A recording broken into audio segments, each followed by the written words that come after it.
আমার প্রিয় নবম শ্রেণীর ছাত্রছাত্রীরা, রাত পেরোলেই তোমাদের ফার্স্ট ইউনিট টেস্ট ভূগোল বিষয়ের পরীক্ষার এই দোরগোড়ায় দাঁড়িয়ে তোমাদের জন্য নিয়ে চলে এলাম ভূগোল বিষয়ে একটি চূড়ান্ত গুরুত্বপূর্ণ নমুনা প্রশ্নপত্র ও সাথে তার উত্তর। এই নমুনা প্রশ্নপত্রে থাকা প্রতিটা প্রশ্ন পরীক্ষার জন্য ভীষণ গুরুত্বপূর্ণ, পরীক্ষাতে আসার মতো প্রশ্ন। কাজেই তোমরা যারা ভূগোল পরীক্ষাতে দুর্দান্ত রেজাল্ট করতে চাইছো, অবশ্যই এই নমুনা প্রশ্নপত্রে থাকা ছোট বড় প্রতিটা প্রশ্ন তোমরা খুব ভালো করে পড়ে রাখো। এখান থেকে বেশ কিছু প্রশ্ন তোমাদের পরীক্ষাতে হুবহু কমন পেতে চলেছো। কাজেই সম্পূর্ণ প্রশ্নপত্রটি তোমরা উত্তর সহ দেখে নাও এবং প্রশ্নপত্রে থাকা প্রতিটা প্রশ্ন খুব ভালো করে পড়ে নাও। চলো প্রথম থেকে সম্পূর্ণ প্রশ্নপত্রটি দেখে নেওয়া যাক। শুরুতেই রয়েছে একের দাগ, বলা হচ্ছে সঠিক উত্তরটি নির্বাচন করো।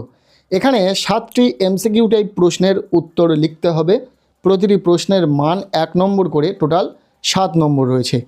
প্রথম প্রশ্ন, পৃথিবীর আকৃতি গোল এ কথা প্রথম বলেন? উত্তর হবে অপশান খ, পিথাগোরাস। এরপর দ্বিতীয় প্রশ্ন, সৌরজগতের উষ্ণতম গ্রহ হলো? উত্তর হবে এখানে থাকা অপশান খ, শুক্র। এরপর 3 নম্বর প্রশ্ন, পৃথিবী যে পথে সূর্যের চারিদিকে ঘোরে তাকে বলে? উত্তর হবে কক্ষপথ। এখানে আমরা প্রতিটা প্রশ্নের সঠিক উত্তর ডিফারেন্ট কালারের কালি দিয়ে চিহ্নিত করেছি যাতে তোমাদের বুঝতে সুবিধা হয়। এরপর 4 নম্বর প্রশ্ন, সারা বছর দিনরাত্রির দৈর্ঘ্য সমান কোথায়? উত্তর হবে নিরক্ষীয় অঞ্চলে। 5 নম্বর প্রশ্ন, অক্ষাংশ ও দ্রাঘিমার দ্বারা নির্ণয় করা যায়? উত্তর হবে অবস্থান। এরপর 6 নম্বর প্রশ্ন, সূর্যের উত্তরায়ণের শেষ সীমা হলো? উত্তর হবে কর্কট ক্রান্তি রেখা। 7 নম্বর প্রশ্ন, মানবিক সম্পদের একটি উদাহরণ হলো? উত্তর হবে দক্ষতা। এই ছিল একের দাগ থেকে এমসিকিউ টাইপ প্রশ্ন, যার উত্তর সহ আলোচনা করে দিলাম।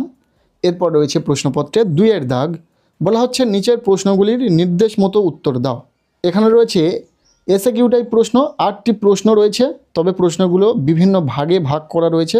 যেমন ক দাগে রয়েছে শূন্যস্থান পূরণ করো, এখানে 3টি শূন্যস্থান পূরণ রয়েছে 3 নম্বর উত্তর সহ। আমরা এই এসএকিউ টাইপ প্রশ্নগুলো দেখে নেব। প্রথম প্রশ্ন, সৌরজগতের 8টি গ্রহের মধ্যে ড্যাশ গ্রহের ঘনত্ব সর্বাধিক? উত্তর হবে পৃথিবী। এরপর দ্বিতীয় প্রশ্ন, বায়ুমণ্ডলের ড্যাশ স্তরে মেরুজ্যোতির সৃষ্টি হয়?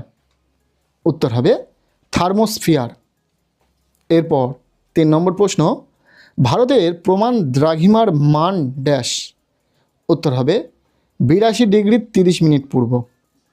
3টি শূন্যস্থান পূরণ দেখে নিলাম উত্তর সহ। এরপর রয়েছে খ দাগ, বলা হচ্ছে শুদ্ধ ও অশুদ্ধ লেখো। এখানে 2টি শুদ্ধ অশুদ্ধ নির্ণয় করতে হবে। কি কি রয়েছে প্রশ্নগুলো দেখে নাও। প্রথম প্রশ্ন, অচিরাচরিত শক্তির একটি উৎস জোয়ার ভাটা শক্তি? উত্তর হবে শুদ্ধ। এরপর দ্বিতীয় রয়েছে তালচের হলো ভারতের বৃহত্তম লিগনাইট সঞ্চয় ক্ষেত্র? উত্তর হবে অশুদ্ধ। পরপর 2টি শুদ্ধ অশুদ্ধ আমরা দেখে নিলাম। এরপর পরবর্তী যে উপদাগটি রয়েছে গ দাগ, বলা হচ্ছে একটি বা 2টি শব্দে উত্তর দাও, যে কোনো 3টি। এখানে 3টি এসএকিউ টাইপ প্রশ্নের উত্তর লিখতে হবে। প্রতিটি প্রশ্নের মান 1 নম্বর করে, টোটাল 3 নম্বর রয়েছে। আমরা প্রতিটা প্রশ্ন দেখে নেব উত্তর সহ। প্রথম প্রশ্ন, সৌরজগতের কোন গ্রহকে নীল গ্রহ বলে? উত্তর হবে পৃথিবী। এরপর দ্বিতীয় প্রশ্ন, রবি মার্গ কাকে বলে? উত্তর হবে সূর্যের আপাত বার্ষিক গতি। এরপর 3 নম্বর প্রশ্ন, ওএনজিসি এর সদর দপ্তর কোথায় অবস্থিত? উত্তর হবে দেরাদুন। এরপর রয়েছে 4 নম্বর প্রশ্ন, আমাদের দেশে কোন রাজ্যে প্রথম সূর্য ওঠে? উত্তর হবে অরুণাচল প্রদেশ। এসএকিউ টাইপ প্রশ্ন শেষ। এরপর আমরা দেখে নেব প্রশ্নপত্রে থাকা 3-এর দাগ, বলা হচ্ছে নিচের প্রশ্নগুলির উত্তর দাও, বিকল্প প্রশ্নগুলি লক্ষণীয়। এখানে রয়েছে 2 মার্কের প্রশ্ন, 3টি প্রশ্নের উত্তর লিখতে হবে, টোটাল 6 নম্বর।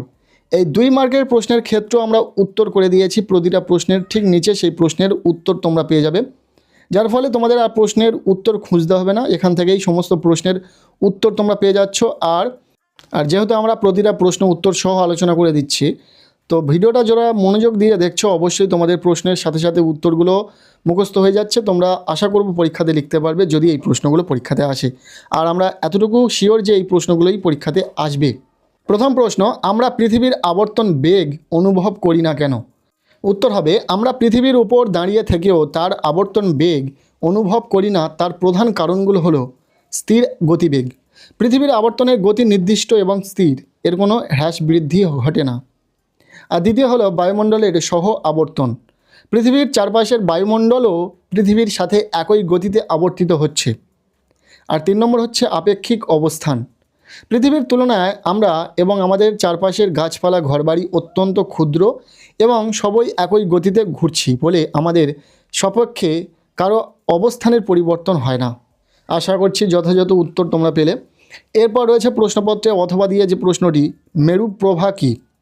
উত্তর হবে উচ্চ অক্ষাংশে উত্তর ও দক্ষিণ মেরু অঞ্চলে বায়ুমণ্ডলের আয়নোস্ফিয়ারে মহাজাগতিক রশ্মি ও সৌরকণার সংঘর্ষের ফলে যে উজ্জ্বল রঙিন আলোক ছটা দেখা যায় তাকে মেরুপ্রভা বা মেরুজ্যোতি বলে।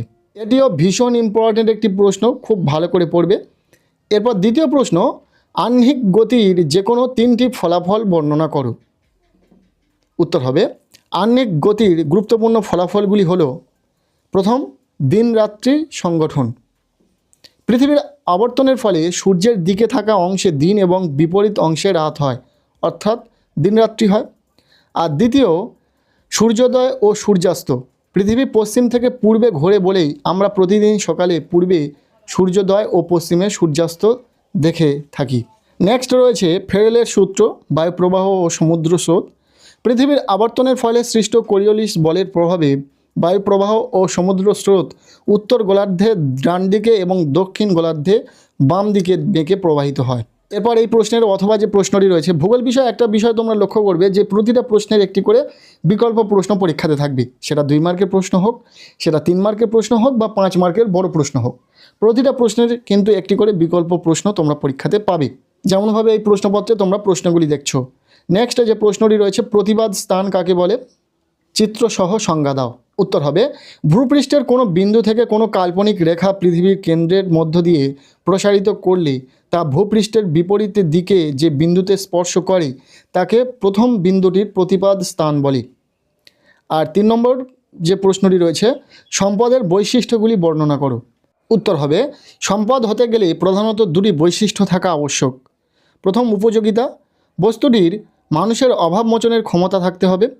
আর দ্বিতীয়, কার্যকারিতা। বস্তুটির দ্বারা কোনো কাজ সম্পন্ন করার ক্ষমতা থাকতে হবে। বিজ্ঞানী জিমারম্যানের মতে সম্পদ কোনো বস্তু নয়, সম্পদ হলো সেই বস্তুর মধ্যে নিহিত কার্যকারিতা। এই প্রশ্নটি অত্যন্ত জোর দিয়ে তোমরা পড়বে। এর অথবা যে প্রশ্নটি রয়েছে, খনিজ তেলের ব্যবহারগুলি লেখো। প্রথম যেটা হচ্ছে পরিবহন ব্যবস্থা। খনিজ তেলের প্রধান ব্যবহার হলো জ্বালানি হিসাবে পেট্রোল, ডিজেল ও জেট ফুয়েল ব্যবহার করে বাস, ট্রাক, মোটর গাড়ি, রেল ইঞ্জিন, জাহাজ ও বিমান চলাচল করে। দ্বিতীয় হচ্ছে বিদ্যুৎ উৎপাদনে। অনেক তাপবিদ্যুৎ কেন্দ্রে কয়লার পরিবর্তে বা কয়লার পাশাপাশি ডিজেল ও ফার্নেস অয়েল ব্যবহার করে বিদ্যুৎ উৎপাদন করা হয়। 3 নম্বর পয়েন্টে বলা হচ্ছে কৃষিকাজে। আধুনিক কৃষি ব্যবস্থায় ট্রাক্টর, পাওয়ার টিলার, সেচের পাম্প সেট বসানোর জন্য প্রচুর পরিমাণে ডিজেল ব্যবহৃত হয়।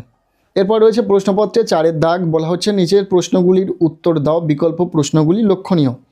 এখানে রয়েছে 3 মার্কের প্রশ্ন। 3টি প্রশ্নের উত্তর লিখতে হবে, টোটাল 9 নম্বর। আমরা 3 মার্কের প্রশ্নের ক্ষেত্রে উত্তর করে দিইনি ঠিকই, তবে প্রশ্নগুলো তোমরা সহজেই উত্তর পেয়ে যাবে তোমাদের পাঠ্য বইয়ে। প্রতিটা প্রশ্ন খুব ভালো করে পড়ে নেবে। প্রশ্নগুলি দেখে নাও, প্রশ্নগুলি অত্যন্ত গুরুত্বপূর্ণ। প্রথম প্রশ্ন, জিওড এর ধারণাটি সংক্ষেপে আলোচনা করো। এর অথবা প্রশ্ন, পূর্ব ভারতে অধিকাংশ সংখ্যক তাপবিদ্যুৎ কেন্দ্র গড়ে ওঠার কারণগুলি কী? এরপর দ্বিতীয় প্রশ্ন, অপসুর ও অনুসুর অবস্থানের মধ্যে 3টি পার্থক্য লেখো। নেক্সট এর অথবা প্রশ্ন, আবর্তন গতির 3টি ফলাফল লেখো। এরপর 3 নম্বর প্রশ্ন, সম্পদ সৃষ্টিতে মানুষের ভূমিকা কী? এর অথবা প্রশ্ন, গচ্ছিত ও প্রবাহমান সম্পদের পার্থক্য লেখো। 3 মার্কের জন্য এই প্রশ্নগুলি তোমরা অত্যন্ত গুরুত্ব দিয়ে পড়ো। এখান থেকে হুবহু প্রশ্ন পরীক্ষাতে পাবে। তোমাদের ফার্স্ট ইউনিট টেস্ট প্রতিটা স্কুলের ক্ষেত্রেই বলবো যে এই প্রশ্নগুলোই আসবে। এরপর রয়েছে প্রশ্নপত্রে 5-এর দাগ, যেখানে বলা হচ্ছে নিচের প্রশ্নগুলির উত্তর দাও, বিকল্পগুলি লক্ষণীয়। এখানে রয়েছে 5 মার্কের প্রশ্ন। 2টি প্রশ্নের উত্তর লিখতে হবে 10 নম্বর। যে প্রশ্নগুলি এখানে রয়েছে 5 মার্কের জন্য খুব ভালো করে তোমরা পড়ে নেবে। প্রতিটা প্রশ্ন ভীষণ ইম্পর্টেন্ট। প্রথম প্রশ্ন, চিত্রসহ বেডফোর্ড লেভেলের পরীক্ষাটি বিবৃত করো। এর সাথে জিপিএসের 2টি ব্যবহার লেখো। ইম্পর্টেন্ট প্রশ্ন। এর অথবা প্রশ্ন, পৃথিবীর দিন রাত্রির দৈর্ঘ্যের হ্রাস বৃদ্ধি কীভাবে হয়, চিত্রসহ ব্যাখ্যা করো। অত্যন্ত গুরুত্বপূর্ণ একটি প্রশ্ন পরীক্ষাতে এসে গেছে, সেরকমই একটি প্রশ্ন, খুব ভালো করে পড়বে। এরপর 2 নম্বর প্রশ্ন, সম্পদ সংরক্ষণ বলতে কী বোঝো? সম্পদ সংরক্ষণের 3টি পদ্ধতি লেখো। নেক্সট এর অথবা প্রশ্ন, সৌরজগতের বিভিন্ন গ্রহগুলির মধ্যে পৃথিবী একমাত্র জীবজগতের আবাসস্থল, বক্তব্যটির যথার্থতা বিচার করো। ভূগোল বিষয়ে 5 মার্কের জন্য এই কটি প্রশ্ন তোমরা খুব ভালো করে পড়বে। এই ছিল ক্লাস 9 ফার্স্ট ইউনিট টেস্টের ভূগোল বিষয়ের একটি প্রশ্নপত্র। এই প্রশ্নপত্রে থাকা ছোট বড় প্রতিটা প্রশ্ন ভীষণ সাজেস্টিভ, পরীক্ষাতে আসার সম্ভাবনা রয়েছে। কাজেই প্রতিটা প্রশ্ন তোমরা খুব ভালো করে পড়ে রাখো, এখান থেকে হুবহু প্রশ্ন তোমাদের পরীক্ষাতে কমন থাকবে। আজকের এই ভিডিওটি ভালো লেগে থাকলে লাইক করে দাও, চ্যানেলে নতুন হলে চ্যানেলটিকে সাবস্ক্রাইব করে রাখো, আর পারলে ভিডিওটি বন্ধুদের সাথে প্রচুর শেয়ার করে দাও। প্রত্যেকের ভূগোল পরীক্ষা খুব ভালো হোক, সবার জন্য শুভ কামনা রইল।